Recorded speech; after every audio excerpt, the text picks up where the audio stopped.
Mr. President, for the sixth consecutive year, we have the distinct honor and special privilege to be your hosts at the White House on the occasion of the celebration of Greek Independence Day.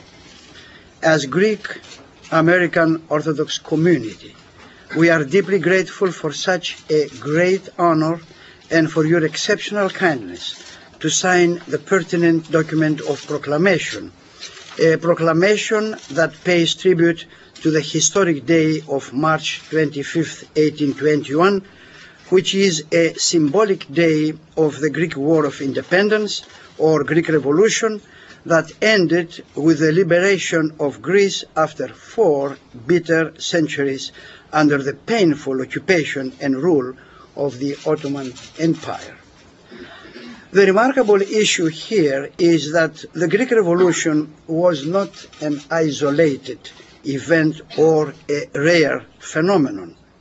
Throughout her exceedingly long history of at least 4,000 years before Christ and 2,000 years after Christ, the nation of Hellenes has been constantly involved in revolutions, battles, and fights for preserving independence and freedom, and, when lost, for regaining these precious ideals. For serious students of history, the mere survival, Mr. President, of the Hellenic nation is a miracle.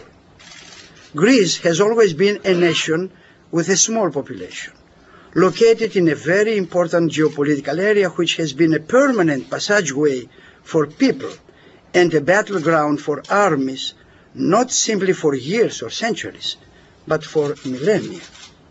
Yet, while numerous other national entities have simply disappeared, the Greek nation has survived the cruelest and longest tests in history. How and why? Is there a secret? Is there an explanation to this survival? Probably yes. And this is the fact that the Greek nation has always been absolutely conscious of having a mission in this world, a mission of serving the highest possible ideals and sharing them with every nation, friend and enemy alike.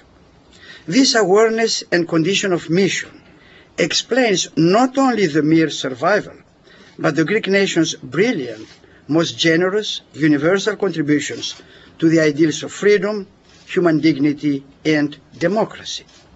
This explains its amazing creativity in the fields of science, philosophy, literature, arts, considered classic and unsurpassed, and additionally, its astonishing contribution to theology and religion after the synthesis of Hellenism with Orthodox Christianity during the late Hellenistic and Byzantine era.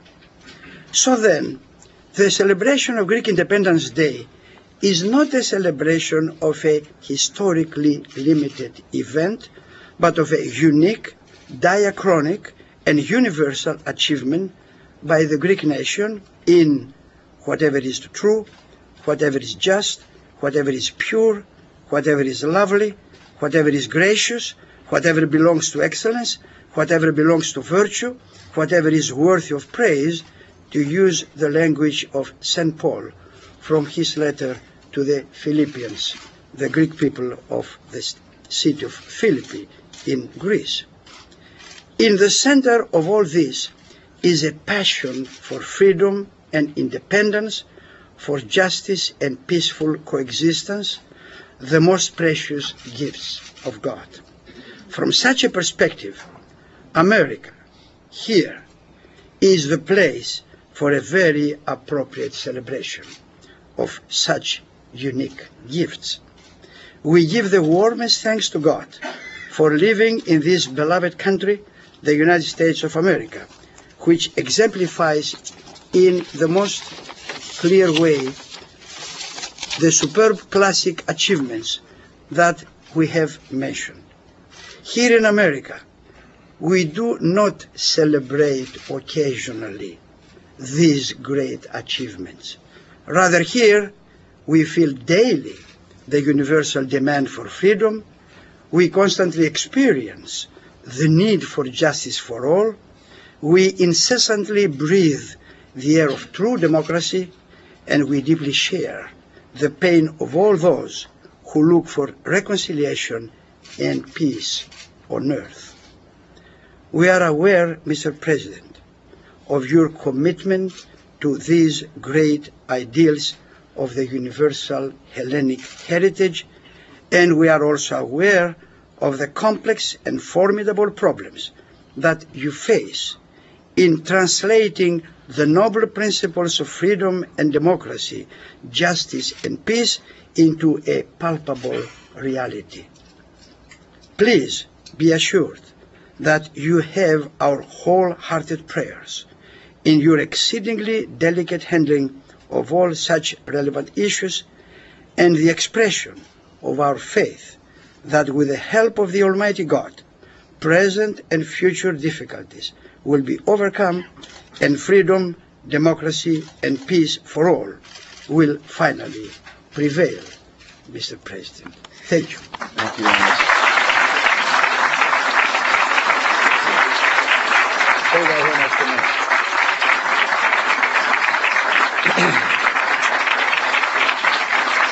Thank you. Welcome.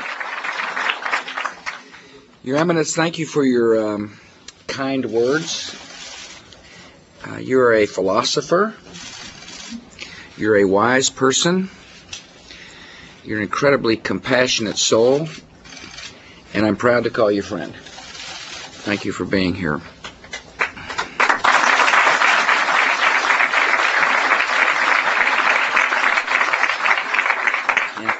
Thank you for inviting me to help celebrate the 185th anniversary of Greek independence. America's a better country because of Greek Americans. Something about the passion, the verb for life, the willingness to serve. I'm blessed by having Greek Americans in my administration, two of the most important of whom have joined us, Your Eminence. John Negroponte, the Director of the National Intelligence,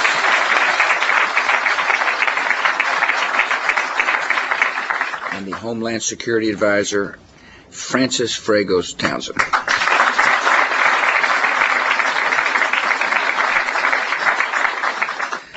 Madam Foreign Minister, we're thrilled to have you here. Thank you for coming. Let me just say this, that it is a wise government who relies upon the judgment and advice of a woman as a foreign minister or secretary of state.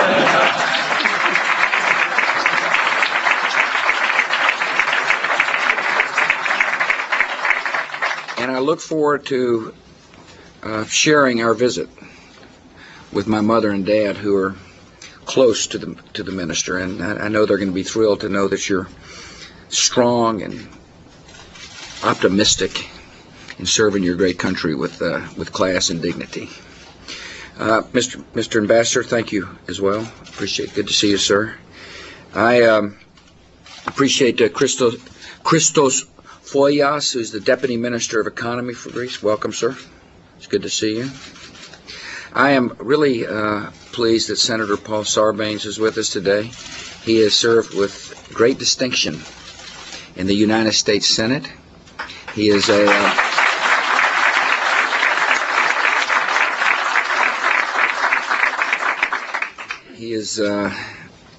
he has decided to move on to other ventures, and the state of Maryland will miss his leadership. Proud you're here, sir. I want to thank those who wear the nation's uniform. Your Eminence, as you know, ours is a remarkable country where people are willing to volunteer to serve our country in times of war. And our nation is blessed to have men and women who, in the face of danger, say, I want to help. I'm honored for it.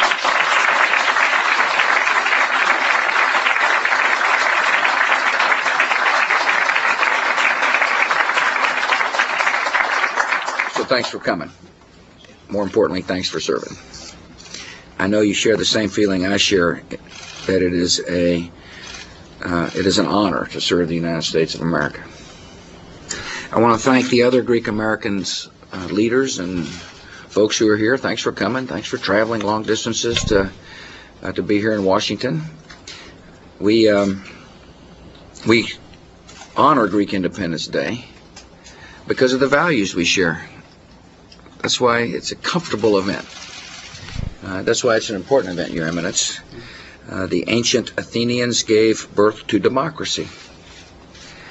They entrusted their citizens with the power to govern. It's a powerful concept. It wasn't always that way. In some parts of the world, it still isn't that way. But nevertheless, it is a universal concept started by the Athenians. We respect the philosophy that grew out of Greece, that honored and respected human dignity and human rights. And as you said, Your Eminence, the belief that there is universality to the concept of liberty. Freedom is not confined to Greece, nor is it confined to America. It is universal in its application, and that's one of the great lessons of Greek Independence Day. America's founding fathers were inspired by the democratic ideals, and it helped form our own union. Those ideals became implanted in long-lasting documents, but as we watch the world today, we must understand that democracy is difficult at times. It's not easy to take hold. It requires work and diligence and optimism and strength and will. But the Greek lesson, not only in Greece, but also here in America, is one that with time and persistence, liberty does take hold because of its universality. It's a lesson we honor on Greek Independence Day. When the founders of modern Greece claimed their freedom in 1821, they had the strong backing of America. The American people supported that independence. John Adams, Thomas Jefferson, James Madison, all members of the Ex-President's Club. I'm not there yet, Your Eminence. All urged support of the Greek cause. Young Americans volunteered to serve in the new Greek army. Many more Americans contributed funds to support the Greek people in their struggle for freedom. America stood side by side with those who struggled for liberty in 1821. It's reminiscent of what's taking place in the 21st century. Our two nations have continued to work together in freedom's cause. Greece was an ally of the United States in major international conflicts of the 20th century. We're allies in the war on terror. In Afghanistan, Greece is a valuable contributor to the NATO-led International Security Assistance Force, and we thank your government for that. Greece provides security at the Kabul International Airport. We thank your government for that as well. Greece has also been generous in its support for the Afghan people, and the Afghan people thank the Greek government for that as well. Last month in London, for example, Greece pledged funds to support educational programs. The Greek government decided to support entrepreneurship with the full knowledge that education and entrepreneurship can lead to a prosperous and thriving economy so that the people can see the benefits of liberty. Greece is supporting other efforts in the war on terror. Our two nations remain committed to the security and counterterrorism partnership we put in place during the Olympics in Athens in 2004. By the way, people still marvel at how well those Olympics were run. The government stood up, and in spite of all the criticism that was taking place, put on some great games, the model for other countries to follow. Greece and the United States are working together to keep our people safe. We're continue to work together to spread the blessings of liberty, because we understand that when we spread the blessings of liberty, it lays the foundation for peace, and that's what we want. At home, Greek Americans strengthen our communities. Greek entrepreneurs contribute to our country's prosperity. The Greek culture enriches our entire country. The Greek Orthodox Church reflects America's religious diversity. It's a source of strength and unity and inspiration for many Greek Americans. I also understand that Greek Independence Day is the feast of the Annunciation in the Orthodox faith. That they're celebrated together because they both represent good news. On Greek Independence Day, Greeks and Americans honor the anniversary of the Greek call for independence and celebrate the universal good news of freedom and liberty. We believe that freedom is God's gift to all people, and we know that by working together, freedom is on the march. Your Eminence, thank you for inviting me. May God bless you all.